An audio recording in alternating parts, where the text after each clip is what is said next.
ஒரு விவசாயி விதைக்கிறதுக்காக வயல்வெளி பக்கம் போகிறார். விதைகளை அள்ளி வீசினார். அப்போ என்ன ஆச்சுன்னா, சில விதைகள் பாதை ஓரத்தில் விழுந்தது.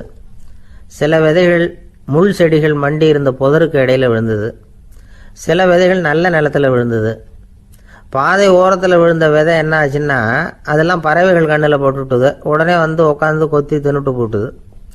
அதிகமாக மண் இல்லாத பாறை பகுதியில் விழுந்த விதையெல்லாம் லேசாக வேர் விட்டு முளைக்க ஆரம்பிச்சிது. அதுக்கப்புறம் வேர் கீழேயும் ஆழமாக போக முடியல, மேலேயும் சூரிய வெப்பம் அதிகம் தாங்க முடியல, எல்லாம் காஞ்சி கருகி போட்டுது. புதர் பகுதியில் சில விதைகள் விழுந்தது இல்லையா, முள் செடிகள் காடாக மண்டி போயிருந்தது. அதனால் முளைச்சி வர்ற செடிக்கு நெருக்கடி அதிகமாக போட்டுது. சரியாக வளர முடியல, விளைச்சலும் சரியா இல்லை. நல்ல நிலத்தில் விழுந்த விதைகள் மட்டும் நல்லா முளைச்சிது, நல்லா வளர்ந்தது, விளைச்சலும் பிரமாதமாக இருந்தது. இந்த கதையை சொல்லிவிட்டு கேட்க செவியுள்ளோர் கேட்கட்டும் அப்படிங்கிறார் இயேசு பெருமான். ஆமாம், இயேசு கடலில் நின்ற படகு ஒன்றில் உட்காந்துருக்கிறார். கடற்கரையில் ஏராளமான மக்கள் உட்காந்துருக்கிறாங்க. அந்த சமயத்தில் தான் இயேசு ஓமைகள் மூலமாக மக்களுக்கு பல உண்மைகளை சொல்லிகிட்டு இருக்கிறார். மக்கள் அந்த கதையை கேட்டுட்டு ஒன்றும் புரியாமல் முழிக்கிறாங்க. அதை கவனித்த இயேசு அந்த ஓமையை விளக்க ஆரம்பித்தார். இதில் அந்த விதைக்கிறவர் தான் இறைவன். அவருடைய வார்த்தைகளை விதைக்கிறார். அந்த வார்த்தைகளை கேட்கிற மக்கள் அந்த விழுந்த விதைகள் மாதிரி 4 வகையானவர்கள். சில பேர் பாதை ஓரத்தில் விழுந்த விதைகள் மாதிரி இறைவன் வார்த்தைகளை அவங்க கேட்குறாங்க.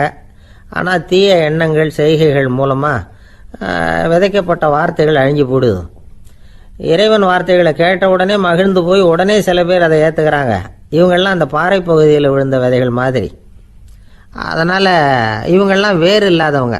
கொஞ்ச காலத்துக்கு இறை வார்த்தைகளுக்கு கீழ்ப்படிந்து நடப்பாங்க.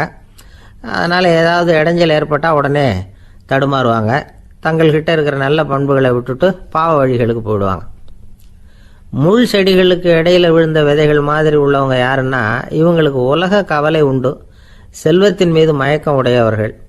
உலக ஆசைகள் இவங்களுக்குள்ளே பூந்துடுறதுனால அங்கே இருக்கிற நல்ல பண்புகள் மறைஞ்சு போயிடுது. அதனால் அவங்களும் உபயோகம் இல்லாதவங்களாக ஆயிடுறாங்க. நல்ல மனிதர்கள் நல்ல நிலத்தில் விழுந்த விதைகளுக்கு ஒப்பானவர்கள். இவங்க இறை வார்த்தையை கேட்குறாங்க, அதை ஏற்றுக்கிறாங்க, அவங்களும் நல்லபடியாக வாழுறாங்க, அடுத்தவங்களுக்கும் உபயோகமாக இருப்பாங்க. இதுதான் இயேசு சொன்ன விளக்கம். நல்ல வார்த்தைகளை கேளுங்கள், நல்ல வார்த்தைகளை ஏற்றுக்கொள்ளுங்கள், அடுத்தவங்களுக்கு உபயோகமாக இருங்க. இதுதான் பெரியவங்கள்லாம் நமக்கு சொல்லுகிற உபதேசம். ஒரு அப்பா தன்னுடைய மகனுக்கு உபதேசம் பண்ணார். இதை பாருப்பா, நல்ல வார்த்தைகளை கேட்கணும், எப்போதுமே மகன் அப்பா பேச்சை கேட்கறது நல்லது அப்படின்னாராம். நீ ஏதாவது ஒரு தப்பு பண்ணால் என் தலையில் ஒரு முடி நரைச்சி வெள்ளையாக போடும்பா, நீ செய்கிற ஒவ்வொரு தப்புக்கும் என் தலையில் ஒவ்வொரு முடி வெள்ளையாயிடும் அப்படின்னாராம். பையன் யோசிச்சான், அப்பா இப்போ தான் எனக்கு புரியுது, தாத்தாவோட தலைமுடி பூராவும் வெள்ளையாக இருக்கிறதுக்கு என்ன காரணம்ங்கிறது எனக்கு இப்போ தான் புரியுது அப்படின்னானா. ஒரு ராஜா இருந்தார். நாடு பூராவும் நிறைய மரங்களை நட்டு வளர்க்கணுங்கிறது அவரோட ஆசை. தானே அதுக்கு முன்மாதிரியாக இருக்கணும்னு நினைச்சார். அரண்மனையை சுற்றி மரங்களை நட்டு வளர்த்தார். இதை பார்த்துட்டு ஜனங்களும் அவங்கவுங்க வீட்டை சுற்றி மரக்கன்றுகளை நட்டு வளர்த்தாங்க. கொஞ்ச காலத்தில் ஊர் பூரா பசுமையாக மாறிச்சு. எல்லாருக்கும் சந்தோஷமாக இருந்தது. இது ஒரு பக்கம் இருக்கட்டும், இப்போ நான் சொல்ல போகிற கதை வேற. அதாவது, அந்த ராஜா ஒரு நாள் தன்னுடைய அரண்மனையை சுற்றி இருக்கிற விதவிதமான மரங்களை எல்லாம் போய் பார்த்தார். எப்படி இருக்கிறீங்க அப்படின்னு ஒவ்வொரு மரத்துக்கிட்டையும் விசாரிச்சாராம். எந்த மரமும் சந்தோஷமாக இருக்கிறதா தெரியல. அதுக்கும் மனசில் ஒரு குறை. முதல்ல ஆலமரத்துக்கிட்ட போனார். அது சொல்லிச்சு, மண்ணா, நான் நல்லா பெருசாக வளர்ந்துருக்கிறேன், அடர்த்தியாக இருக்கிறேன், கிளையெல்லாம் 4 பக்கமும் நல்லா படர்ந்து தான் இருக்குது, இருந்தாலும் எந்த பிரயோஜனமும் இருக்கிறதா தெரியல எனக்கு. என்னுடைய பழம்லாம் ரொம்ப சின்னதாக இருக்குது, என் கண்ணுக்கு சரியாக புறப்பட மாட்டேங்குது. நான் இருக்கிற சைஸுக்கு என்னுடைய கிளையில் இருக்கிற பழம்லாம் எவ்வளவு பெருசாக இருக்கணும், அது இத்தினூண்டு இருக்கிறது எனக்கு பெரிய அவமானமாக இருக்குது. இப்படி இங்கே நின்றுக்கிட்டு இருக்கிறதே ரொம்ப கூச்சமாக இருக்குது. ஒரு நல்ல புயல் வந்ததுன்னா பேசாமல் சாஞ்சு விடலாமான்னு பார்க்குறேன் அப்படின்னு புலம்புது ஆலமரம். சரி இருக்கட்டும்னு நினச்சிக்கிட்டு ராஜா அடுத்தபடியாக ஒரு அத்தி மரத்துக்கிட்ட போனார். அதுவும் புலம்ப ஆரம்பிச்சுட்டுது. நான் கூட பெரிய மரம் தான், இல்லை இலையெல்லாம் அழகாக தான் இருக்குது, பழம் அழகாக இருக்குது, இருந்தாலும் உள்ள விஷயம் இல்லையே, அத்தி பழத்தை புட்டு பார்த்தா அத்தனையும் சொத்த அப்படின்னு பழமொழியே உண்டாயிட்டுதே, இப்படி ஒரு கெட்ட பேரோட நான் இருக்கணுமா அப்படின்னு புலம்புது அது. சரி இது இருக்கட்டும் அப்படின்னு சொல்லி அடுத்தபடியாக வேப்ப மரத்துக்கிட்ட போனார். அது தன்னுடைய வேதனையை வெளியிட்டது. எனக்கு எவ்வளவோ மருத்துவ குணங்கள்லாம் இருக்கிறதா சொல்லிக்கிறாங்க, இருந்தாலும் என்ன பிரயோஜனம், என்னுடைய பழத்தை மனிதர்கள் யாரும் விரும்பி சாப்பிட்றது இல்லையே அப்படின்னுது. ராஜா அடுத்தாப்புல இருந்த ஒரு பனை மரத்துக்கிட்ட போனார். நான் நல்லா உயரமாக தான் வளர்ந்துருக்கிறேன், மற்ற மரங்கள்லாம் என்னை அண்ணாந்து தான் பார்க்கணும், இருந்தாலும் என்கிட்ட நிழலுக்காக யாரும் ஒதுங்கிறது இல்லையே அப்படின்னுது. என்ன இது எல்லா மரமும் இப்படி திருப்தி இல்லாமல் இருந்துகிட்டு இருக்குதே அப்படின்னு நினச்சிக்கிட்டே ராஜா அடுத்தபடியாக அங்கே இருந்த ஒரு பைன் மரத்துக்கிட்ட போனார். அழகாக உயரமாக பசுமையாக தான் இருந்தது, ஆனால் பழமோ பூவோ கிடையாது. அதை நினச்சா அது வருத்தப்பட்டுக்கிட்டு இருக்குது. ஓக் மரம் அது ஒன்று நின்றுட்டு இருந்தது. அது என்ன சொல்லிச்சுன்னா, இலை உதிர் காலத்தில் என் மேலே இருக்கிற எல்லா இலைகளும் உதிர்ந்து போடுது, முடி கொட்டின மனிதர்கள் மாதிரி மொட்டையாக நான் நிற்க வேண்டி இருக்குது, என்ன வாழ்க்கை இது அப்படின்னு சொல்லி அழுத்துக்கிட்டது. சரி புளிய மரம் என்ன சொல்லுது பார்ப்போம்னு அதுகிட்ட போனால், என்னுடைய நிழலில் யாருமே தங்க மாட்டாங்க, உடம்புக்கு சூடுன்னு ஒதுங்கி போயிடுவாங்க, அடிமரத்தை பார்த்தீங்கன்னா பட்டையெல்லாம் உறிஞ்சி பார்க்கறதுக்கே கேவலமாக இருப்பேன் அப்படின்னுது அது. முருங்கை மரம் என்ன சொல்லிச்சு தெரியுமா, என்னுடைய இலை காயெல்லாம் சாப்பிட்றவங்களுக்கு சத்து கொடுக்கறது வாசவம்தான், ஆனால் என் உடம்புல சத்தே கிடையாது, கொஞ்சம் வேகமாக காற்று அடிச்சதுன்னா முறிஞ்சி விழுந்துடுறேன், என்ன வாழ்க்கை இது அப்படின்னு சொல்லி அது வருத்தப்பட்டது. ராஜா யோசனை பண்ணார், என்ன இது மரங்கள் பூமியின் வரங்கள்னு சொல்கிறோம், மழை பெய்யறதுக்கு அதுதான் காரணம், பூமி செழிப்பாக இருக்கிறதுக்கும் அதுதான் காரணம், வீடு கட்டுறதுக்கு மரம், நாற்காலி செய்ய உபயோகப்படுத்துறதுக்கும் அதுதான் உபயோகப்படுது, மனுஷனுக்கு வேண்டிய ஆகாரங்களையும் கொடுக்குது, இப்படிலாம் இருந்தும் எல்லா மரமும் நிம்மதி இல்லாமல் இருந்துகிட்டு இருக்குதே அப்படின்னு நினைச்சார். அப்போ அங்கே இருந்த ஒரு மகிழ மரம் அவர் கண்ணில் பட்டுது. அந்த மரம் மட்டும் கொஞ்சம் நிம்மதியாக மகிழ்ச்சியாக இருக்கிறது மாதிரி தெரிஞ்சுது. உடனே ராஜா அதுகிட்ட போனார். உனக்கு மனசில் எதுவும் குறை இல்லையான்னு கேட்டார். இல்லை, நான் சந்தோஷமாக தான் இருக்கேன்னு அந்த மகிழ மரம். அப்படியான்னு ஆச்சரியமாக கேட்டார் ராஜா. ஆமாம் மன்னா, இந்த இடத்துல நீங்கள் ஒரு முருங்கை மரத்தையோ வேப்ப மரத்தையோ கூட நட்டிருக்கலாம், ஆனால் இந்த இடத்துல நடுறதுக்கு என்ன தேர்ந்தெடுத்திருக்கிறீங்க, அதுவே எனக்கு பெருமை, அதுவே எனக்கு திருப்தி அப்படின்னு தான் மகிழ மரம். மகிழ மரம் சாதாரணமாக தான் இருக்கும், இளம் மஞ்சள் நிறத்தில் பூக்கள், அது காய்ந்தும் மனம் வீசும். மகிழ மரம் மாதிரி மன திருப்தியோடு வாழறதுக்கு நாம் கற்றுக்கணுமா. நாம் இந்த உலகத்தில் ஒரு நாயாவோ நரியாவோ கூட பிறந்திருக்கலாம், மனுஷனாக பிறந்திருக்கிறோம், அதுவே பெருமை தானே. இந்த நிறைவு தான் மகிழ்ச்சியின் ரகசியம். ஒரு பையன் அப்பா கிட்ட போய், அப்பா நீங்கள் இந்த உலகத்தில் ஒரு மனுஷனாக பிறந்தது என்னோட அதிர்ஷ்டம் நானா. ஏண்டா அப்படி சொல்கிறேன்னு இருக்கார் அப்பா. நீங்கள் ஒரு கரடியாக பிறந்திருந்தா இந்நேரம் நானும் ஒரு கரடி குட்டியாக தானே இருந்திருப்பேன் அப்படின்னு நானா பையன். ஒரு ஊரில் ஒரு ராஜா இருந்தார். அவர் ஒரு பூனை வளர்த்தார். ரொம்ப செல்லமாக அவர் அந்த பூனையை வளர்த்தார். அவர் என்ன பண்ணுவார் தெரியுமா, இரவு நேரத்தில் அந்த பூனையோட தலையில் ஒரு விளக்கை வச்சுருவார். அந்த பூனை ரொம்ப ஜாக்கிரதையாக அந்த விளக்கு கீழே விழுந்துடாமல் பார்த்துக்கும். தலையை ஆட்டாமல் ரொம்ப நிதானமாக ராஜா பின்னாடி நடந்து போய்கிட்டே இருக்கும். அந்த விளக்கு வெளிச்சத்தில் எல்லா வேலைகளையும் செஞ்சுருவார். கையில் ஒரு விளக்கை தனியாக எடுத்துகிட்டு போக வேண்டிய அவசியமே இல்லை. விளக்கை தூக்கிட்டு போகிற வேலையை அந்த பூனை பார்த்துக்கும். அதனால் ராஜாவுக்கு அந்த பூனை மேலே ரொம்ப பிரியம். மந்திரிகளையெல்லாம் கூப்பிட்டு அவங்கக்கிட்ட சொல்லுவார், பார்த்தீங்களா இந்த பூனை எவ்வளவு விசுவாசமாக நடக்குது, என் பேரில் எவ்வளவு மரியாதை பார்த்தீங்களா அதுக்கு அப்படிம்பார். இதை கேட்டுவிட்டு அங்கிருந்த அமைச்சர்களில் ஒருத்தர் சொன்னார், மன்னா நீங்கள் சொல்கிறது சரிதான், இருந்தாலும் இந்த பூனையோட விசுவாசத்தை நாம் கொஞ்சம் சோதித்து பார்க்க வேண்டியிருக்கு அப்படின்னாராம். சரி, உங்கள் ஆசையை ஏன் கெடுக்கணும், நல்லா சோதிச்சு பாருங்க அப்படின்னு சொல்லிவிட்டார் ராஜா. உடனே அந்த அமைச்சர் என்ன பண்ணார் தெரியுமா, எங்கேயோ புறப்பட்டு போனார். ஒரு 5-6 எலிகளை பிடிச்சிட்டு வந்தார். அரண்மனையில் ராஜா ஏதோ வேலை பார்த்துக்கிட்டு இருக்கிறாரு. பக்கத்தில் அந்த பூனை ரொம்ப பணிவாக நின்றுக்கிட்டு இருக்குது. அது தலையில் விளக்கு எரிஞ்சிக்கிட்டு இருக்கு. அமைச்சர் தான் பிடிச்சிட்டு வந்த எலிகளை அந்த பூனை பார்வையில் படுறது மாதிரி எதிரில் விட்டார். அந்த எலிகள்லாம் அங்கேயும் இங்கேயும் ஓட ஆரம்பிச்சுது. அதை பார்த்தது பூனை, அவ்வளவுதான். தலையில் இருக்கிற விளக்கை பற்றியும் கவலைப்படலை, ராஜாவை பற்றியும் கவலைப்படலை. ஒரே பாய்ச்சலாக பாஞ்சு எலிகளை துரத்த ஆரம்பிச்சுட்டுது. தலையில் இருந்த விளக்கு எங்கேயோ போய் விழுந்தது, அணைஞ்சு போச்சு. இருட்டில் ராஜா தடுமாற ஆரம்பிச்சுட்டார். இந்த சமயத்தில் அந்த அமைச்சர் மறுபடியும் விளக்கை ஏற்றினார். வெளிச்சம் வந்தது. அதுக்கப்புறம் அந்த அமைச்சர் பேசினார், அரசே, பூனையோட விசுவாசத்தை பார்த்தீங்களா, எலி அது கண்ணில் படுற வரைக்கும் தான் விசுவாசமாக இருந்தது. அது மாதிரி எலியை பார்த்ததும் எல்லாத்தையும் விட்டுட்டு அதை துரத்த ஆரம்பிச்சுட்டு பார்த்தீங்களா. தான் அந்த பூனையை பற்றி நினச்சது தப்புங்கிறது அதுக்கப்புறம் தான் அந்த ராஜாவுக்கு புரிஞ்சுதான். சரி, இப்போ எதுக்கு இந்த கதையெல்லாம் அப்படிங்கிறீங்களா, இந்த பூனை மாதிரி தான் நம்ம மனசும். மனசை எவ்வளவு தான் பயிற்சி கொடுத்து பக்குவமாக வச்சுருந்தாலும் பார்க்குறதுக்கு பரமசாது மாதிரி தான் இருக்கும். பார்க்க வேண்டியதை பார்த்துட்டுதுன்னா பாஞ்சிரும். இந்த பூனை மாதிரி புலன் இன்ப பொருள்கள் கிட்டாத வரைக்கும் மனம் அடங்கி இருக்கிறது மாதிரி தான் தெரியும். கொஞ்சம் வாய்ப்பு கிடைச்சாலும் அது குதிக்க ஆரம்பிச்சிடும், தப்பு பண்ண ஆரம்பிச்சிடும். பெரிய பெரிய முனிவர்கள் வாழ்க்கையில் நடந்த வீழ்ச்சி இதை தான் நிரூபிக்குது. புலன்களின் ஆற்றல் அதிகம், அதனால மனக்கட்டுப்பாடு பயிற்சிகளில் ரொம்ப எச்சரிக்கையாக இருக்கணுங்கிறார் சுவாமி சிவானந்தர். மது பழக்கத்தையே விட்டுவிட்டேன்னு உறுதியாக இருப்பான். கடை கண்ணில் பட்டுவிட்டதுன்னா கால் அவனை கேட்காமலே இழுத்துக்கிட்டு உள்ளே போயிடும். இதுதான் மனசுங்கிறது. அதுதான் அந்த ராஜா வளர்த்த பூனை. நம்மால் ஒருத்தன் அந்த ராஜா பூனை தலையில் விளக்க வச்சது மாதிரி இவன் தன்னுடைய தலையிலேயே ஒரு விளக்கை ஏற்றி வச்சுக்கிட்டு என்னத்தையோ தேட ஆரம்பித்தான். தேடிக்கிட்டு இருக்கிறான். தலையை ஆட்டாமல் நிதானமாக நடந்து ரொம்ப நேரமாக தேடிட்டு இருக்கிறான். அந்த சமயம் அங்கே வந்த ஒருத்தர் என்னத்தை தேடுறீங்கன்னு கேட்டார். அதுதான் மறந்து போச்சு அப்படின்னு இழுத்தான்.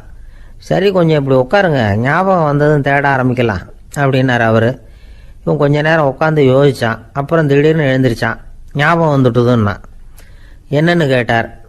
எங்கள் வீட்டில் இருந்த விளக்கை எங்கே வச்சேன்னு தெரியல, அதை தான் தேடிக்கிட்டு இருக்கிறேன், ஏற்றி வைக்கலாம்னு பார்க்குறேன் அப்படின்னா. ஒரு கடைக்கு போனேன், 5 ரூபா பணத்தை எடுத்து கொடுத்தேன். ஒரு தினசரி பத்திரிகையை கேட்டேன். அவர் உடனே அங்கே அடுக்கி வச்சுருந்த பத்திரிகையில் ஒன்று எடுத்து என் கையில் கொடுத்தார். வாங்கிக்கிட்டேன். மீதி பணத்தை எடுத்தார். அதையும் என் கையில் கொடுக்கணும்ல, கொடுக்கல. எதிரில் இருந்த பலகையில் வச்சு எடுத்துக்க சொன்னார். எப்பவும் அவர் அப்படி தான் பண்ணுவார். நானும் எடுத்துக்கிட்டு வந்துடுவேன். இவர் ஏன் இப்படி பண்ணுறாருங்கிறது எனக்கு ரொம்ப நாளாக ஒரு சந்தேகம். ஒரு நாள் அவர்கிட்டயே இதை கேட்டுவிட்டேன். ஏங்க, நீங்கள் உங்கள் கடைக்கு வந்து பொருள்கள் வாங்குறவங்களுக்கு நீங்கள் பாக்கி சில்லறையை கொடுக்குறப்போ பலகையில் வச்சு விட்றீங்க, கையில் கொடுக்க மாட்டேங்கிறீங்களே, ஏன் அப்படின்னு கேட்டேன். காசை கையில் கொடுத்தா நம்மக்கிட்ட இருக்கிற லட்சுமி போயிடுவா சார் அப்படின்னார். அதாவது பணம் செலவாயிடும் அப்படின்னு அர்த்தமா. இன்னொரு நண்பர், அவர் ஒரு நாள் வழக்கத்துக்கு மாறாக ரொம்ப சோகமாக உட்காந்துருக்கிறார். ஏங்க என்னாச்சு, ஏன் இப்படி கப்பலே கவிழ்ந்தது மாதிரி உட்காந்துருக்குறீங்க அப்படின்னு கேட்டேன். கப்பலே கவிழ்ந்திருந்தா கூட நான் இப்படி கவலைப்பட மாட்டேன் சார், வேற ஒன்று நடந்து போச்சுன்னார். என்னன்னு கேட்டேன். என் உச்சந்தலையில் பல்லி ஒன்று விழுந்துட்டுதுன்னார். அதுக்காகவா இப்படி அப்படின்னு ஆச்சரியப்பட்டேன். ஆமாங்க, பல்லி உச்சந்தலையில் விழுந்தால் பலன் என்னன்னு பஞ்சாங்கத்தில் பார்த்தேன், மரணம்னு போட்டிருக்கு அப்படின்னு சொல்லிவிட்டு அவர் தொடர்ந்து கவலைப்பட ஆரம்பிச்சிட்டார். இப்படியும் ஒருத்தர், என் கூட வேலை பார்க்குற ஒருத்தர் எப்படி தெரியுமா, தினமும் வலது காலை வச்சு தான் ஆஃபீஸுக்கு உள்ளே நுழைவார். என்னைக்காவது தவறுதலாக இடது காலை வச்சு உள்ளே வந்துட்டார்னா அன்னைக்கு பூரா மனசு சங்கடப்படுவார். எந்த வேலையும் சரியாக ஓடாது. கேரம் போர்டு ஆடுற ஒருத்தர் எப்போ ஆட உட்காந்தாலும் ஸ்ட்ரைக்கரை கை தவறி கீழே விழுற மாதிரி பண்ணி அதுக்கப்புறம் அதை எடுத்துக்கிட்டு ஆட உட்காருவார். ஏன்னா எப்போவோ ஒரு தடவை நிஜமாகவே அது கை தவறி கீழே விழுந்திருக்குது. அன்னைக்கு பிரமாதமாக ஜெயிச்சுட்டார். உடனே ஒரு முடிவுக்கு வந்துட்டார், கை தவறுனா லாபம் அப்படின்னு. அதுக்கப்புறம் அதையே பழக்கமாக்கிக்கிட்டார். பூனை குறுக்க போனால் சகுனம் சரியில்லைன்னு நினைக்கிறவங்க உண்டு. ஆனால் ஒருத்தர் எப்படி தெரியுமா, அவர் வெளியில் கிளம்புற சமயம் பக்கத்து வீட்டு ரேடியோவில் மியாவ் மியாவ் பூனை குட்டின்னு பாட்டு சத்தம் கேட்டால் கூட போதும், சகனம் சரியில்லைன்னு பிரயாணத்தை கேன்சல் பண்ணிவிடுவார். இப்போ இவ்வளவும் எதுக்கு சொல்கிறோம்னா, அளவுக்கு மீறின சகுன நம்பிக்கைகள் இருக்குது பாருங்க, இதோட பயமும் சேர்ந்துக்கிட்டதுன்னு வச்சுக்கோங்க, இது ஒருத்தருடைய மனநிலையை பாதிச்சிடும். இது உளவியல் நிபுணர்கள் சொல்கிற கருத்து. வாழ்க்கையே தடுமாற வச்சிரும். பாதுகாப்பு இல்லாத உணர்வு, ஒரு விதமான டிப்ரெஷன் மனநிலை, இதெல்லாம் தான் இதுக்கு காரணமாக அமையலாம். சில பேர் காய்கறி நறுக்க கத்தியை கையில் எடுத்தால் கூட நேரம் சரியாக இருக்கா அப்படின்னு பார்த்துட்டு தான் வேலையை ஆரம்பிக்கிறது வழக்கம். அறிவு தான் மனசுக்கு வாத்தியாராக இருக்கணும், அப்போ தான் வாழ்க்கை நிம்மதியாக இருக்கும். அறிவு மனசு சொல்கிறபடியெல்லாம் கேட்க ஆரம்பிச்சுட்டுதுன்னா இடைஞ்சல் தான். ஒருத்தருக்கு 7ஆம் நம்பர் தான் ராசியான நம்பரான். 7ஆம் தேதி தான் எந்த காரியத்தையும் ஆரம்பிப்பாராம். 7 எழுத்து வர்றது மாதிரி பேரை மாற்றி வச்சுக்கிட்டார். 7 மணிக்கு தான் தினமும் எழுந்திருப்பார். 7ஆம் நம்பர் வீட்டில் தான் குடியிருக்கார். கல்யாணம் கூட 7ஆம் தேதி தான் பண்ணிக்கிட்டார். அவர் ஒரு நாள் குதிரை பந்தயத்துக்கு போனாராம். குதிரையோட பேரையெல்லாம் பார்த்தார். ஒரு குதிரையோட பேர் 7 எழுத்தில் அமைஞ்சிருந்தது. 7 தானே இவருக்கு அதிர்ஷ்ட நம்பர். அதனால் உடனே அது பேரில் பணத்தை கட்டினார். பந்தயம் நடந்தது. என்ன சார் ஆச்சுன்னு கேட்டாங்க. நான் பணம் கட்டின அந்த என்னோட குதிரை 7ஆவதாக சேர்ந்தது சார் அப்படின்னாராம் சோகமாக. துருக்மேனியாவில் அஷ்காபாத் அப்படின்னு ஒரு நகரத்தில் ஒரு புவியியல் விஞ்ஞானி இருந்தார். அவர் ஒரு நாய்க்குட்டி வளர்த்தார். ஒரு நாள் முன்னிரவு நேரம் ஒரு மேஜைக்கு முன்னாடி உட்காந்து அந்த விஞ்ஞானி ஏதோ கணக்கு போட்டுக்கிட்டு இருக்கிறார். அவருக்கு ஒரு சின்ன பெண் குழந்தை. அது தொட்டிலில் தூங்கிட்டு இருக்குது. அந்த நாய்க்குட்டியும் ஒரு மூலையில் படுத்து அது பாட்டுக்கு தூங்கிட்டு இருந்தது. ஒரே அமைதி. அந்த நேரத்தில் திடீர்னு அந்த நாய்க்குட்டி துள்ளி எழுந்திரிச்சிது. நேராக குழந்தைகிட்ட ஓடிச்சு.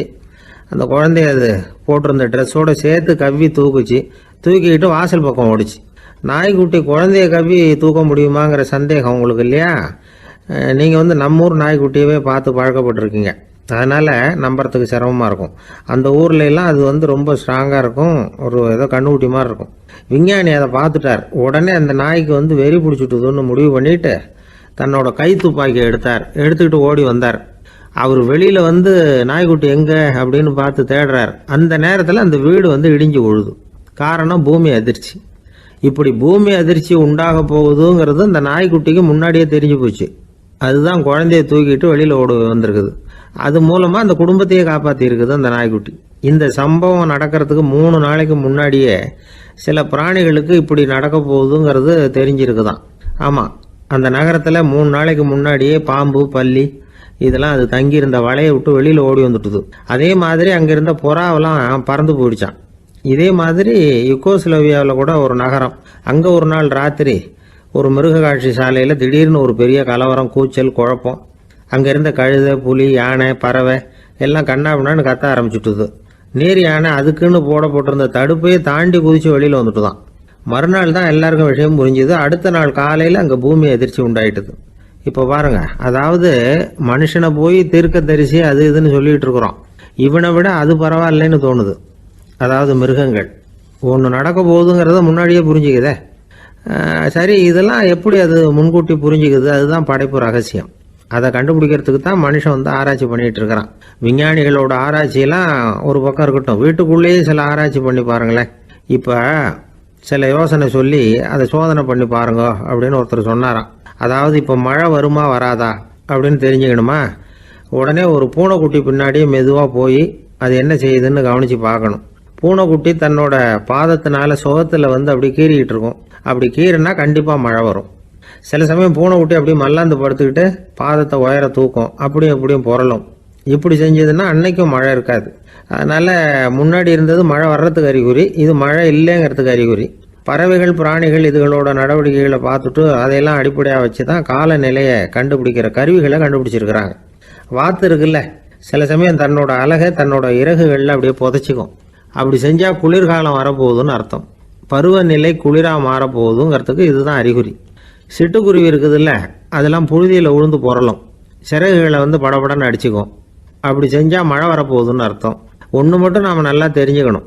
இயற்கையின் சீற்றம்னு சொல்கிறோம் இல்லையா, இயற்கை ஏன் நம்ம மேலே கோவப்படுது? இயற்கையை நாம் அனுசரித்து போகிறதில்ல, அதனால் கோவப்படுது. காடுகளை அழிக்கப்படாது, விலங்குகளை கொல்லப்படாது, இயற்கை ஏற்படுத்தி வச்சிருக்கிற சமநிலையை கெடுக்கப்படாது. அதை புரிஞ்சுக்கிட்டு வாழ்ந்தோம்னா பூமியும் நடுங்காது, நாமளும் நடுங்க வேண்டிய அவசியம் இருக்காது. ஒருத்தர் இருந்தார், சாராய கடைக்கு போனாராம், நிறைய சாப்பிட்டார். அப்புறம் சொன்னார், இது ரொம்ப அற்புதமான சரக்கு போல இருக்கு. உள்ளே போன உடனே இந்த பூமியே நடுங்கிறது மாதிரி இருக்கு எனக்கு அப்படின்னாராம். இதுக்கு கடைக்காரர் சொல்லியிருக்கார், நீங்கள் சாப்பிட்டது வெறும் பச்சை தண்ணி தாங்க, இப்போ ஏற்பட்டிருக்கிறது நிஜம் பூமி அதிர்ச்சி அப்படின்னாராம். இந்த உலகத்தில் நாம் நல்லபடியாக இருக்கணும்னா அதுக்கு முக்கியமாக தேவைப்படுறது 2. ஒன்று செல்வம், இன்னொன்று அறிவு. சரி, இது 2ல் சிறந்தது எது அப்படின்னு ஒரு கேள்வி கேட்டால் என்ன பதில் சொல்கிறது? இதே கேள்வியை ஹஸ்ரத் அலி அவர்கள்கிட்ட கேட்டாங்களாம். அவர் ஒரு பெரிய அறிஞர். கேள்வி கேட்டவங்களும் சாதாரண ஆட்கள் இல்லை, இவங்களும் அறிஞர்கள். ஒரு நாள் ஹஸ்ரத் அலி அவர்கள்கிட்ட 10 அறிஞர்கள் வந்தாங்களாம். ஐயா, நாங்கள் 10 பேரும் உங்ககிட்ட ஒரே கேள்வியை தான் கேட்க வந்திருக்கிறோம், ஆனால் எங்கள் 10 பேருக்கும் நீங்கள் தனித்தனியாக பதில் சொல்ல முடியுமா அப்படின்னு கேட்டிருக்காங்க. அதாவது அவங்க ஒரே கேள்விக்கு இவர்கிட்ட இருந்து 10 விதமான பதில் எதிர்பார்க்குறாங்க. சரி கேளுங்க, என்ன கேள்வி அப்படின்னார் அவர். அப்போ தான் அவங்க கேட்டாங்களாம், செல்வம், அறிவு இது 2ல் சிறந்தது எது? இதுதான் கேள்வி. ஹஸ்ரத் அலி என்ன பண்ணார் தெரியுமா? அவங்கள ஒவ்வொருத்தராக கூப்பிட்டார், ஒவ்வொரு விதமான பதிலை சொல்லி அனுப்புனார். முதல்ல ஒருத்தரை கூப்பிட்டார், சொன்னார், அறிவுங்கிறது தீர்க்கதரிசிகள், ஞானிகள், மகான்கள் இவங்களோட பரம்பரை சொத்து. ஆனால் செல்வம்ங்கிறது கொடுங்கோலரின் ஆயுதம், அதனால் அறிவு தான் சிறந்தது அப்படின்னார். 2வது ஆளை கூப்பிட்டார், உங்ககிட்ட செல்வம் இருந்தால் நீங்கள் தான் அதை காப்பாற்றணும். ஆனால் அறிவு உங்களை எப்பவும் காப்பாற்றும். ஆகவே அறிவு தான் சிறந்தது அப்படின்னார். மூணாவது ஆளை கூப்பிட்டார். செல்வந்தனுக்கு எப்போதும் விரோதிகள் அதிகம், ஆனால் அறிஞனுக்கு நண்பர்கள் அதிகம், அதனால் அறிவு தான் சிறந்ததுன்னார். அடுத்தவரை கூப்பிட்டார். செல்வம் அடுத்தவங்களுக்கு கொடுக்க கொடுக்க குறையும், ஆனால் கல்விங்கிறது அதிகரிச்சுக்கிட்டே வரும், கொடுக்கறதுனால குறையாது, அதனால் அறிவு தான் சிறந்ததுன்னார். இன்னொருத்தரை கூப்பிட்டார். அறிவுள்ளவன் எப்பவும் அதை அடுத்தவங்களுக்கு வாரி வழங்கிக்கிட்டே இருப்பான், அதனால் அவங்ககிட்ட தாராளத்தன்மை இருக்கும். ஆனால் செல்வந்தன்கிட்ட கஞ்சத்தனம் தான் இருக்கும், அதனால் அறிவு தான் சிறந்ததுன்னார். ஆறாவது நபரை கூப்பிட்டார். செல்வத்தை கள்வர்கள் திருடிட்டு போக முடியும், ஆனால் அறிவை அப்படி திருடிட்டு போக முடியாது அப்படின்னார். ஏழாவது நபரை கூப்பிட்டார். செல்வம் கால ஓட்டத்தில் அழிஞ்சிரும், ஆனால் அறிவை கால ஓட்டம் ஒன்றும் பண்ண முடியாது, ஆகவே அறிவே சிறந்ததுன்னார். எட்டாவது ஆளை கூப்பிட்டு சொன்னார். செல்வத்துக்கு எப்பவும் எல்லை உண்டு, நிறை உண்டு, அளவு உண்டு, கணக்கு உண்டு, ஆனால் அறிவுக்கு அப்படிப்பட்ட எல்லை எதுவும் கிடையாது, அதனால் அதுதான் சிறந்ததுன்னார். அடுத்தவனை கூப்பிட்டார். செல்வம் உள்ளத்தில் உள்ள ஒளியை போக்கிவிடும், இருட்டை உண்டாக்கிவிடும், விரிந்த மனப்பான்மையை குறுகலாக்கிவிடும். ஆனால் அறிவு அப்படி இல்லை, இருண்ட உள்ளத்தில் ஒளியை பாய்ச்சி அதை விசாலப்படுத்துது, அதுதான் சிறந்ததுன்னார். கடைசியாக 10வது நபரை கூப்பிட்டார். செல்வம் மனசில் செருக்கை உண்டாக்குது, ஆணவத்தை ஏற்படுத்துது, அதனால் நானே கடவுள்னு நினைக்கிற அளவுக்கு மனுஷனை தாழ்த்தி விடுது. ஆனால் அறிவு பணிவையும் பண்பாட்டையும் வளர்க்குது, அதனால் அறிவு தான் சிறந்ததுன்னார். ஆக இப்படி 10 பேருக்கும் 10 விதமாக பதில் சொன்னது மூலமாக ஹஸ்ரத் அலி அவர்கள் அறிவு தான் செல்வத்தை விட சிறந்தது அப்படிங்கிறதுக்கு 10 காரணங்களை சுட்டி காட்டியிருக்கார். அந்த அறிஞர் 10 பேர் கேட்ட ஒரே கேள்விக்கு 10 பதில் சொன்னார். நமக்கு வேண்டிய ஒருத்தர் 10 பேர் கேட்ட கேள்விக்கு ஒரே பதில் சொல்லி சமாளித்தார். கேள்வி என்ன தெரியுமா? என்கிட்ட வாங்கின கடனை எப்போயா திருப்பி கொடுக்க போற? இதுதான் அந்த 10 பேரும் கேட்ட ஒரே கேள்வி. இந்த மாதம் 26ஆம் தேதி தந்துடுறேன் அப்படிங்கிற ஒரே பதில் சொல்லி அவ்வளவு பேரையும் இவர் அனுப்பி வச்சுட்டாராம். எல்லாரும் போனதுக்கு அப்புறம் இவரை தனியாக கூப்பிட்டு கேட்டிருக்கிறாங்க. அது என்ன சார் கணக்கு, 26ஆம் தேதி அன்னைக்கு என்ன அதிசயம் நடக்க போகுது அப்படின்னு கேட்டிருக்காங்க. அதிசயம் அன்னைக்கு இல்லை, அதுக்கு முத நாளே நடக்க போகுதுன்னாராம். விவரமாக சொல்லுங்கன்னு இருக்காங்க. வேற ஒன்றும் இல்லைங்க, 26ஆம் தேதி தானே எல்லாரையும் வர சொல்லியிருக்கிறேன், அதுக்கு முத நாளே நான் புறப்பட்டு தலைமறைவாயிட போகிறேன் அப்படின்னாராம் ரொம்ப பெருமையா. பக்தின்னு சொல்கிறோம் இல்லையா, அது 3 வகைப்படும் அப்படிங்கிறார் ஒரு பெரியவர். அது என்ன 3 வகைன்னா, தெய்வ பக்தி, அடியார்கள் பக்தி, குரு பக்தி. அடியார் பக்தியை விட தெய்வ பக்தியை விட குரு பக்தி தான் ரொம்பவும் சிறந்ததுங்கிறார் அவர். தெய்வத்துக்கிட்ட செஞ்ச பாவம் குருநாதர்கிட்ட தீர்ந்துருமா, குருநாதர்கிட்ட செஞ்ச பாவம் தெய்வத்துக்கிட்ட போனாலும் தீராதான். இப்படி பெரியவங்களாம் சொல்லி வச்சிருக்கிறாங்க. ஒரு காடு, அங்கே அயோத தௌமியர் அப்படின்னு ஒரு தபோதனர், அவர் பல மாணவர்களை ஒன்றா சேர்த்து ஒரு குருகுலம் நடத்திக்கிட்டு இருக்கிறார். பல தரப்பட்டவங்க பல திறப்பட்டவங்க மாணவர்கள் அதில் சேர்ந்து படிச்சுக்கிட்டு இருக்கிறாங்க. பாஞ்சால ராஜகுமாரன் ஒருத்தனும் அந்த குருகுலத்தில் சேர்ந்து படிச்சுக்கிட்டு இருக்கிறான். அவன் பேர் ஆருணி. பெரிய இடத்து புள்ள, இருந்தாலும் படுப்பில் ரொம்ப கெட்டிக்காரனாக இருந்தான். அவன் தான் அங்கே முதல் மாணவன். ஒரு நாள் குருநாதர் அந்த அரசகுமாரனை கூப்பிட்டார். நம்ம குருகுலத்துக்கு சொந்தமான வயலில் தண்ணீர் பெருகி வெள்ளம் பயிரை அழிக்குதான், அதனால் நீ போய் மடையை அடைச்சிட்டு வந்துரு அப்படின்னார். அந்த அரசகுமாரன் உடனே புறப்பட்டான். குருநாதர் சொல்லிட்டார்ல, உடனே புறப்பட்டான். நான் பெரிய இடத்து பிள்ளையாச்சே, ராஜகுமாரனாச்சே, ரொம்ப செல்வாக்கூட வளர்ந்தவனாச்சே, நான் போய் வயலில் இறங்கி வேலை செய்கிறதா அப்படின்னுலாம் அவன் நினைக்கல. குருநாதர் கட்டளையை நிறைவேற்ற வேண்டியது நம்ம கடமை அப்படின்னு நினச்சான். உடனே ஒரு மண்வெட்டியை தூக்கி தோளில் வச்சுக்கிட்டு புறப்பட்டு போயிட்டான். வயலுக்கு போனான். பார்த்தான், தண்ணி கரையை உடச்சிக்கிட்டு வயலுக்குள்ளே ஏகமாக பாஞ்சிக்கிட்டு இருக்குது. இவன் மண்வெட்டியால் களிமண்ணை புல்லோடு சேர்த்து புல் பத்த மாதிரி வெட்டி வெட்டி போட்டான். இருந்தாலும் மடையை அடைக்க முடியல. தண்ணி அதை மீறி வந்துக்கிட்டே இருக்குது. தண்ணி வேகமாக வயலுக்குள்ளே போய்கிட்டே இருக்குது. போடுற பத்தையெல்லாம் கரைஞ்சி கரைஞ்சி போயிட்டுருக்கு. இருந்தாலும் இவன் தன்னுடைய முயற்சியை கைவிடலை, வெட்டி வெட்டி போட்டுக்கிட்டே இருக்கிறான். காலையில் அங்கே போனவன் சாயந்தரம் வரைக்கும் இப்படி செஞ்சுக்கிட்டு இருக்கிறான். உடம்பும் மனசும் ரொம்பவும் சோர்ந்து போச்சு. இருந்தாலும் குருநாதர் இட்ட கட்டளையை நிறைவேற்றாமல் இருக்கிறோமேங்கிற ஒரு குறை அவனுக்கு இருக்குது. குரு கட்டளையை நிறைவேற்றாத நான் இன்னமும் இருக்கணுமா அப்படின்னு யோசனை பண்ண ஆரம்பிச்சிட்டான். என்ன செய்யலாம்னு பார்த்தான். நம்ம குருநாதர் இட்ட பணிக்காக இந்த உடம்பையே தியாகம் பண்ணலாம் அப்படின்னு முடிவு பண்ணான். தண்ணி பாயுதில்ல, அதுக்கு குறுக்க விழுந்து அப்படியே மடையை அடைச்சிக்கிட்டு அப்படியே படுத்துட்டான். இது மற்றவங்களுக்கு தெரியாது. அன்னைக்கு ராத்திரி ஒரு விளக்கு முன்னாடி உட்காந்து குருநாதர் பிள்ளைங்களுக்கு பாடம் சொல்லி கொடுத்துக்கிட்டு இருக்கிறார். வரிசையில் இருக்கக்கூடிய ராஜகுமாரனை காணலை. நம்ம ஆருணி எங்கே போனா அப்படின்னு சொல்லி மற்ற மாணவர்களை விசாரித்தார். இப்போ அவங்க சொன்னாங்க, சுவாமி அவன் காலையில் வயலுக்கு மடையை அடைக்கிறதுக்காக போனான், நீங்கள் தான் போக சொன்னீங்க, இன்னும் திரும்பி வரல அப்படின்னு அவர் பையன். குருநாதர் உடனே ஒரு தீவெட்டி எடுத்துக்கிட்டு மாணவர்களை அழைச்சிக்கிட்டு வயலுக்கு போனார். அங்கே போய் பார்த்தா ஆளை காணும்.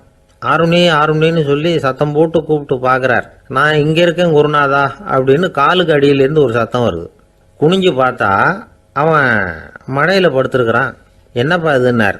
காலையிலேருந்து இந்த மடையை அடைச்சி பார்த்தேன் சுவாமி, முடியல, அதனால் இப்படி குறுக்க படுத்துட்டேன். என்னை தாண்டறதுக்கு பயந்து போய் தண்ணியே தேங்கி நின்றுட்டுது அப்படின்னா. அவனுடைய குரு பக்தியையும் அவனை தாண்டறதுக்கு அஞ்சு நிற்கிற தண்ணி தேக்கத்தையும் பார்த்துட்டு எல்லாரும் ரொம்ப ஆச்சரியப்பட்டு போயிட்டாங்களாம். ஆருணி எழுந்திரிச்சு வா அப்படின்னு கூப்பிட்டாரான் குருநாதர். அவன் தண்ணீரை பொழந்துக்கிட்டு எழுந்திரிச்சு வந்தானான். அதனால் அவனுக்கு உத்தாலகன் அப்படின்னு ஒரு பேர். உத்தாலகன்னா தண்ணீரை பிளந்தவன் அர்த்தம். அந்த உத்தாலகன் மாதிரி இந்த காலத்து மாணவர்களுக்கும் குரு பக்தி வேணும் அப்படின்னு சொன்னோம் ஒரு பள்ளிக்கூடத்தில். உடனே நிறைய மாணவர்கள் எழுந்திரிச்சு நின்னாங்க. சார், நீங்கள் எங்களை இன்னமும் சரியாக புரிஞ்சுக்கலன்னு நினைக்கிறோம். அன்னைக்காவது ஒருத்தன் அப்படி இருந்தான், இன்னைக்கு ஏகப்பட்ட உத்தாலகர்கள் இருக்கிறோம். எங்கள் வாத்தியார் கட்டளை இட்டா இப்போவே அது மாதிரி வயலுக்கு போய் மடையில் குறுக்கப்படுத்துக்கிறதுக்கு இந்த வகுப்பில் உள்ள அத்தனை பேரும் தயாராக இருக்கிறோம் அப்படின்னாங்க. அப்படியா அப்படின்னு சொல்லி கேட்டோம் ரொம்ப சந்தோஷமாக. ஒருத்தன் ரொம்ப அடக்கமாக எழுந்திரிச்சான். அப்புறம் சொன்னான், ஆமாம் சார், வகுப்பில் இவர் நடத்துகிற பாடத்தை கேட்டுக்கிட்டு இருக்கிறத விட பேசாமல் போய் மடையில் படுத்துடுறது ஒன்றும் கஷ்டமான காரியமாக இருக்காது, அதனால தான் எல்லாரும் அங்கே போகிறேன்னு சொல்கிறோம் அப்படிங்கிறான். ஒரு ஊரில் ஒரு ராஜா இருந்தார். அந்த ராஜாவுக்கு ஒரு மந்திரி. ராஜா ரொம்ப நியாயமானவர், நேர்மையானவர், கண்டிப்பானவர். தப்பு செய்கிறது யாராக இருந்தாலும் தண்டனை கொடுப்பார். வேண்டியவங்களுக்கு ஒரு நியாயம், வேண்டாதவங்களுக்கு ஒரு நியாயங்கிறதெல்லாம் அவர்கிட்ட கிடையாது. ஒரு சமயம் அரசவையில் அந்த அமைச்சரே விதிமுறைகளுக்கு புறம்பா ஏதோ நடந்துகிட்டு இருக்கார். மன்னருக்கு கோபம் வந்துட்டுது. உடனே அந்த அமைச்சரை கிட்டத்தில் கூப்பிட்டு அவர் கன்னத்தில் ஓங்கி ஒரு அறை கொடுத்துட்டாராம். உடனே அந்த அமைச்சர் என்ன பண்ணார் தெரியுமா? நேராக போனார். அங்கே நின்றுக்கிட்டு இருந்த இன்னொருத்தர் கன்னத்தில் ஓங்கி அரைஞ்சார். அறை வாங்கினவர் திகைச்சு போயிட்டார். இவர் ஏன் நம்மளை அரைகிறார் அப்படின்னு யோசனை பண்ணார். மன்னரும் திகைச்சு போயிட்டார். நாம இவரை அரைஞ்சா அதுக்காக இவர் போய் இன்னொருத்தரை அரையணுமா அப்படின்னு யோசனை பண்ணார். இவருக்கு என்ன பைத்தியமானு கூட நினைக்க ஆரம்பிச்சுட்டார். ஆனால் என்ன ஆச்சுன்னா, அப்புறம் அமைச்சர் அவர் கவனிச்சுக்கிட்டு இருந்தாரா, அவர் இன்னொருத்தர் அரைஞ்சார் இல்லையா, அந்த அறை வாங்கின ஆசாமியை பார்த்து கத்திக்கிட்டு இருந்தார். யார்? அமைச்சர். ஏன்பா என்கிட்ட அறையை வாங்கிட்டு இப்படி விவரம் இல்லாமல் நின்றுட்டு இருக்கிறிய, நான் உனக்கு கொடுத்ததை நீ வேற யாருக்கிட்டையாவது கொடுத்துரு அப்படின்னார். உடனே அந்த ஆள் பார்த்தான். தனக்கு அடுத்தபடியாக நின்றுக்கிட்டு இருந்தவனை ஓங்கி ஒரு அறை அரைஞ்சான்.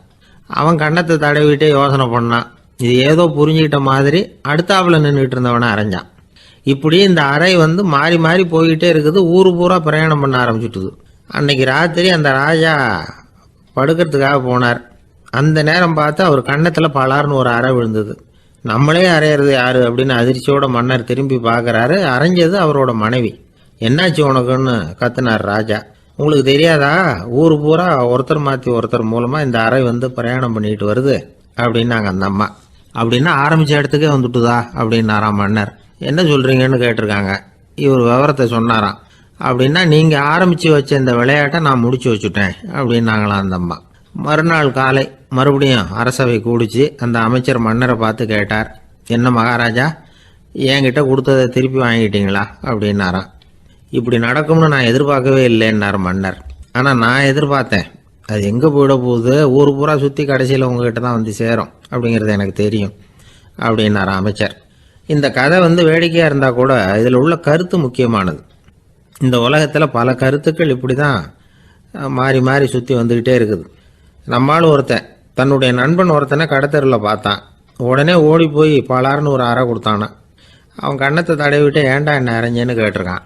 நீ ஏன்டா என்னை முட்டாள்னு என் மனைவிட்ட போய் சொன்னேன் அப்படின்ட்டுருக்கான் அவன். உன்னை ஒரு முட்டாள்னு சொன்னதுக்காகவா நீ என்ன அரைஞ்ச அப்படின்னு கேட்டிருக்கான் இவன்.